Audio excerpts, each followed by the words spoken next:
பார்த்து வருகிறோம். சென்னையில் முதற்கட்டமாக 9 இடங்களில் சார்ஜிங் நிலையங்கள் அமைக்க மாமன்ற கூட்டத்தில் தீர்மானம் நிறைவேற்றப்பட்டிருக்கிறது.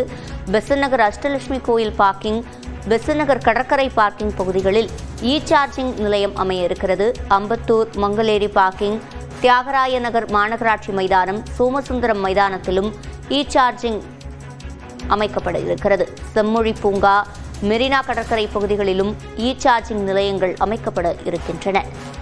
அண்ணா நகர், போகன்வில்லா பூங்கா, மயிலாப்பூர், நாகேஸ்வர ராவ் பூங்காவிலும் சார்ஜிங் நிலையங்கள் அமைக்கப்பட இருக்கின்றன.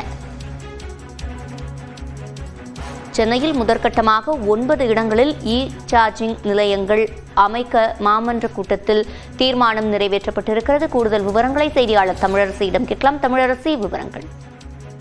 சிவரஞ்சனி, சென்னை மாநகர பகுதிகளில் மின்சார வாகன பயன்பாட்டை அதிகரிக்கும் விதமாக 15 மண்டலங்களிலும் மின்சார வாகனங்களுக்கான சார்ஜிங் நிலையம் அமைக்க ஆய்வு மேற்கொள்ளப்பட்டது.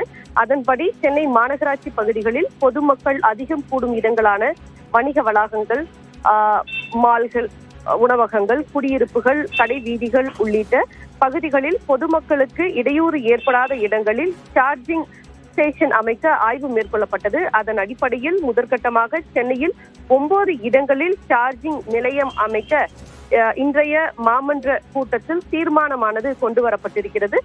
அதன் அடிப்படையில் முதற்கட்டமாக சென்னையில் 9 இடங்கள் தேர்வு செய்யப்பட்டிருக்கின்றன. அதில் குறிப்பாக பெசன்ட் நகரில் உள்ள அஷ்டலட்சுமி கோயில் பார்க்கிங், அதே போல பெசன்ட் நகரில் இருக்கக்கூடிய கடற்கரை பார்க்கிங் செய்யக்கூடிய இடம், அம்பத்தூரில் உள்ள மங்கள் ஏரி பார்க்கிங், ஸ்ரீநகரில் உள்ள மாநகராட்சி மைதானம் பார்க்கிங், அதே போல ஸ்ரீநகரில் உள்ள சோமசுந்தரம் மைதானம், செம்மொழி பூங்கா, 1000 விளக்கு பகுதியில் இருக்கக்கூடிய செம்மொழி பூங்கா, மெரினா கடற்கரை, போகன்வில்லா பூங்கா, அதே போல மயிலாப்பூரில் உள்ள நாகேஸ்வர ராவ் பூங்கா ஆகிய 9 இடங்களில் சென்னையில் முதற்கட்டமாக மின்சார வாகனங்களுக்கு சார்ஜிங் நிலையம் அமைக்க இடங்களானது தேர்வு செய்யப்பட்டு தற்போது சென்னை மாமன்ற கூட்டத்தில் தீர்மானமானது கொண்டு வரப்பட்டிருக்கிறது. சிவரஞ்சனி, விவரங்களை வழங்கியமைக்கு நன்றி தமிழரசி.